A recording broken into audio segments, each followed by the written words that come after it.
So hello students of class 10th, now we move on to part 13th Golden India Asian times to AD 1206 AD। देखिए इसमें अब आएगा आप लोगों का गुप्त एम्पायर पेज नंबर 13 पे, ठीक है।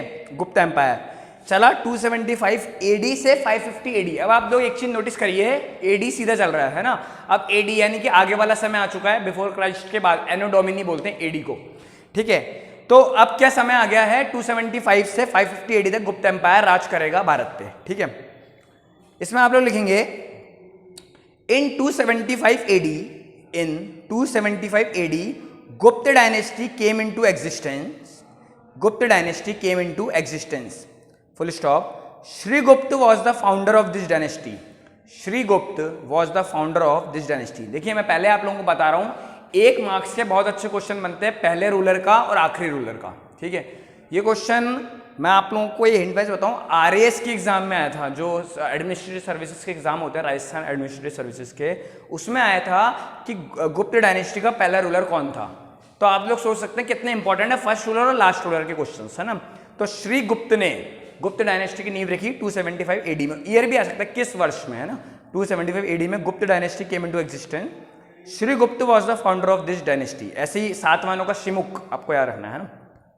Srigupta was the founder of this dynasty. फिर लिखना है Ghatotkacha was the next king after Srigupta and his title was Maharaj. Ghatotkacha was the next king after Srigupta and his title was Maharaj. Srigupta फिर कौन, घटोत्कच, है ना। घटोत्कच ने कौन सा टाइटल लिया, महाराज का टाइटल लिया था, है ना। उसको महाराज के नाम से लोग संबोधित करते थे। फिर इनका शासन को ऐसा नहीं था कि हम बहुत डिटेल में पढ़ें। फिर उसके बाद आता है पहला शासन चंद्रगुप्त फर्स्ट का। फिर हेडिंग डालनी है चंद्रगुप्त फर्स्ट। समय लिखना है 320 AD से 335 AD, लगभग 15 साल शासन किया। 320 AD से 335 AD। Chandragupta first was the son of Ghatotkacha and succeeded his father. Chandragupta first was the son of Ghatotkacha and succeeded his father. अपने फादर के बाद वो गद्दी पर बैठे Chandragupta first. He adopted the title of Maharaja Adhiraja. He adopted the title of Maharaja Adhiraja लिख रहा है आप लोगों की बुक में, और इन्वर्टेड कॉमास में लिख रहा है, आपको वैसे ही लिखना है, ठीक है। महाराजा अधिराज का उन्होंने टाइटल किया। इनके फादर, पापा के इनके फादर तो जो पिताश्री थे घटोत्कच, उन्होंने तो खुद को महाराज का टाइटल दिया था। इन्होंने महाराजा अधिराज, महाराजाओं का महाराजा का टाइटल ग्रहण किया कि इन्होंने चंद्रगुप्त फर्स्ट ने, महाराजा अधिराज, ठीक है। इन 319 AD he began a calendar which was famous as Gupta Samvat. In 319 AD he began a calendar which was famous as Gupta Samvat. 319 AD में इनके ही काल में इन्होंने कैलेंडर निकाला जिसका नाम पड़ा गुप्त संवत। देखिए आप लोग आज कैलेंडर जो देखते हैं ना घर में, जनवरी फरवरी मार्च, वो इंग्लिश कैलेंडर है, ग्रिगोरियन कैलेंडर उसको बोलते हैं। वो इंग्लिश के, जैसे हमारा न्यू ईयर 31 दिसंबर है, 31 दिसंबर आखिरी डे होता है ईयर का, वो इंग्लिश कैलेंडर के हिसाब से, ग्रिगोरियन कैलेंडर के हिसाब से, अंग्रेजों का कैलेंडर।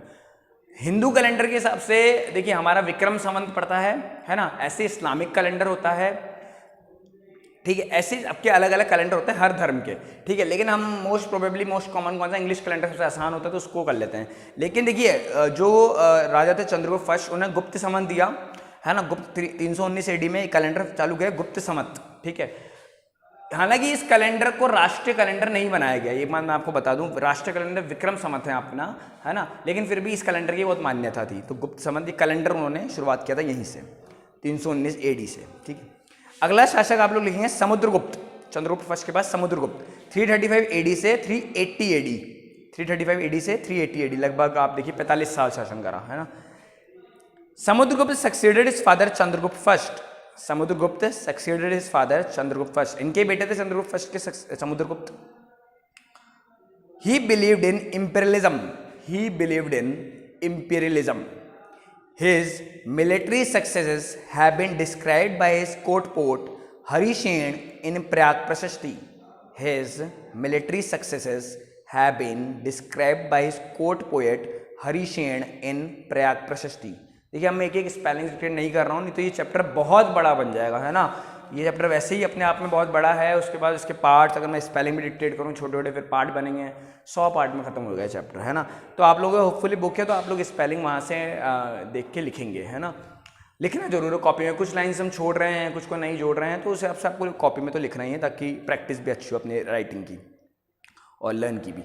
तो देखिए अब बात क्या हुई, समुद्रगुप्त के काल में वो इंपीरियलिज्म में बिलीव करता था। इंपीरियलिज्म मतलब कि राज्यों को जीतना, उन पे कब्जा कर लेना। समुद्रगुप्त की जो पॉलिसीज थी वो, मैं युद्ध वाली नहीं बोलूंगा कि लड़ाका राजा था या युद्ध के में फेमस था, वो चाहता था कि सब जितनी भी डायनेस्टीज मेरे आसपास काम करी सारे मेरे अंडर आती जाएं धीरे धीरे करके, है ना।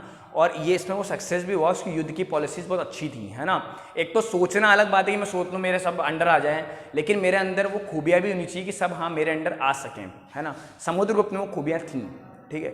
उसने इंपीरियलिज्म की पॉलिसी अपनाई, राज्य को अंडर किया भी सही।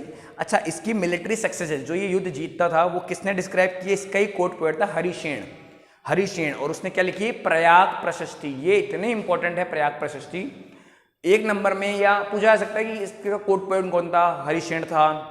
कौन सी प्रशस्ति लिखी थी इसके, प्रयाग। देखिए प्रयाग इसलिए कि इलाहाबाद में वो प्रशस्ति है ना। आज भी अब जब से योगी आदित्यनाथ की गवर्नमेंट आई यूपी में, उन्होंने इलाहाबाद का नाम बदल के प्रयाग कर दिया, प्रयागराज कर दिया है ना। तो प्रयाग वहीं की जगह का नाम है जहाँ पे संगम होता है, उसको प्रयाग बोलते हैं। तो प्रयाग वहीं का नाम है, तो प्रयाग प्रशस्ति उनका नाम दिया गया था। हरिशेन जो इनके कोर्ट पोएट थे, उन्होंने इनके प्रशस्ति, देखिए क्या होता है प्रशस्ति, जो किसी राजा की बड़ाइयाँ इसमें लिखी होती है, जो किसी राजा को ग्लोरीफाई करके उसकी तारीफें लिखी होती हैं उसमें, कि इस राजा ने इतने युद्ध लड़े, इतने किंग्स को हराया, इतने जगहों पे कब्जा किया, है ना। उसकी मिलिट्री सक्सेसेस, जो उसकी मिलिट्री ने युद्ध जीते, उनके बारे में किसने लिखा, हरिशेन ने लिखा। किसमें लिखा, प्रयाग प्रशस्ति में लिखा, ठीक है। It is inscribed on the same pillar on which Ashoka's inscription are inscribed. ये उसी सेम पिलर पे इंस्क्राइब्ड हो रहा है, यहाँ पे अशोका के इंस्क्रिप्शन है। याद है अशोका पहला रूलर था जिसने इंस्क्रिप्शन लिखना चालू किए थे। उसके बाद एक और रूलर आया समुद्रगुप्त, उनकी प्रवृत्ति के थे, वो भी इंस्क्रिप्शन में विश्वास रखते थे और अपने कोट पोएट हरिशेन से इंस्क्रिप्शन लिखाए उन्होंने, और प्रयाग प्रशस्ति उसमें है ही सही main. It is inscribed on the same pillar on which Ashoka's inscription are inscribed. अब देखिए लिखिए, the reasons won by him can be, the reasons won by him are, ऐसे लिख लीजिए, the reasons won by him are. जो reasons उन्होंने जीते वो कौन कौन से थे, kingdom of Ganga Yamuna Doab, kingdom of Ganga Yamuna Doab, comma kingdom of eastern Himalaya, comma Atavika state of eastern Vindhya range, eastern Deccan and south Indian kingdoms, and साक एंड कुषाण स्टेट्स। देखिए कितना सारा, मतलब लेकिन नॉर्थ इंडिया उसने आधे से ज़्यादा नॉर्थ इंडिया जीत लिया था समुद्रगुप्त ने। क्या क्या जीते, गंगा यमुना दोप। गंगा यमुना दोप का मतलब क्या है, जहाँ पर गंगा यमुना बहती है और फर्टाइल लैंड बनाती है, उसको दोप बोलते हैं, गंगा यमुना दोप, ठीक है। पूरा नॉर्थ मतलब। ईस्टर्न हिमालय जीत लिया, हिमालय का जो ईस्टर्न वाला पार्ट है। Eastern Vindhya range, Vindhya range मतलब एमपी का पार्ट, मध्य प्रदेश का पार्ट जो है वो जीता। ईस्टर्न डेक्कन, डेक्कन मतलब नीचे आ जाइए आप लोग, आंध्र प्रदेश और जो साउथ का पार्ट है आपका वो डेक्कन है ना, वी बन रहा है ऐसे इंडिया में, जो ये डेक्कन है आपका, है ना, ये डेक्कन वाला पार्ट होता है, तो इसको भी उसने जीत लिया था। साउथ इंडियन किंगडम, सारे जो साउथ इंडियन किंगडम से वो इसके अंडर आ गए। और साक और कुषाण, देखिए साक डायनेस्टी आपने पढ़ी सी, रुद्रदामन वाली जो इन्वेजन कर रहा था, याद है ना, वो वाली डायनेस्टी। और कुषाण भी एक डायनेस्टी है, KUSHANA, कुषाण डायनेस्टी, उसके स्टेट्स भी इसने जीत लिए। जो भी युद्ध इसने हाथ लगाया ना वो युद्ध इसने जीता। और शायद पता नहीं आगे बात लिख रही है, बिल्कुल लिख रही है। देखिए मैं बोलने वाला था, इसके ऐसा माना जाता है, देखिए अभी कोई इसका प्रूफ नहीं है, लेकिन माना जाता है प्रयाग प्रशस्ति के अकॉर्डिंग कि समुद्रगुप्त ने खूब बैटल्स लड़ी और एक भी बैटल हारा नहीं है। मतलब आप देखिए युद्ध प्रिय था, बहुत सारे युद्ध इसने लड़े, लेकिन एक भी युद्ध ये हारा नहीं। सो आप सोच सकते हैं इसकी मिलिट्री सक्सेस है, मिलिट्री कितनी अच्छी थी, ये खुद कितना सफल राजा उभरा, है ना। तो इसके बाद आप लोग लिखिए, according to Prayag Prashasti he never lost a battle.